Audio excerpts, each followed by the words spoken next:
للأسف نهاية المباراة ما بين مصر وبلجيكا بالتعادل 1-1. وللأسف لأن أنت كنت أقوى، كنت أحسن منهم في طول الماتش.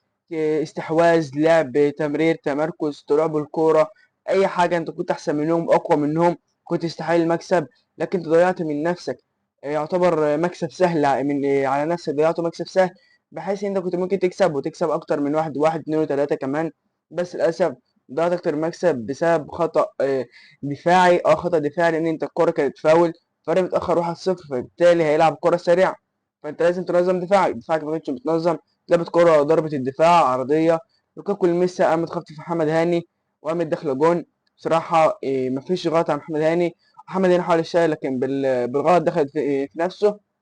لكن بصراحة محمد هاني عمل ماتش عالمي النهاردة.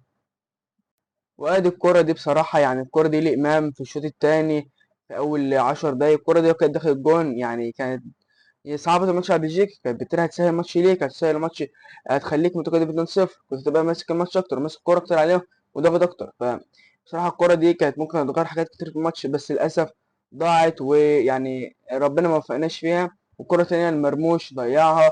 فبصراحة كان في أكتر من فرصة المفروض تخش جون، لكن ما كانش في حظ معانا عشان تخش جون. وبصراحة كمان محمد هاني عمل ماتش عالمي النهاردة. هو دخل جون في نفسه. فبصراحة لكن بصراحة عمل ماتش عالمي عالمي عالمي بصراحة محمد هاني. يا عم مستواه وحش وبيقابل انتقادات كتير، وكله بينتقده على أدائه في في الماتشات اللي فاتت والموسم ده والمواسم كتير وأيام كتير بينتقده. لكن في الماتشات الكبيرة والماتشات المهمة تلاقي محمد هاني موجود. بصراحة الكورة دي يعني نفسي أعرف الكورة دي ازاي ما اتحسبتش. الكورة دي في آخر الدقايق، يعني الكورة زيزو كان هيلم وهيخش منطقة الجزاء. الكورة تبقى كورة يعتبر شبه انفراد، لكن شوف اللاعب ماسكه ازاي ووقعه.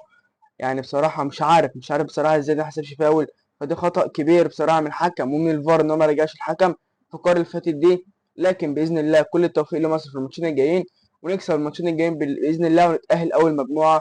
وما تنسوش تكتبوا في تعليقات هل مصر هتتأهل لأول مجموعة ولا ممكن ما تتأهلش ولا إيه اللي هيحصل. وما تنسوش اللايك والمتابعة، وسلام.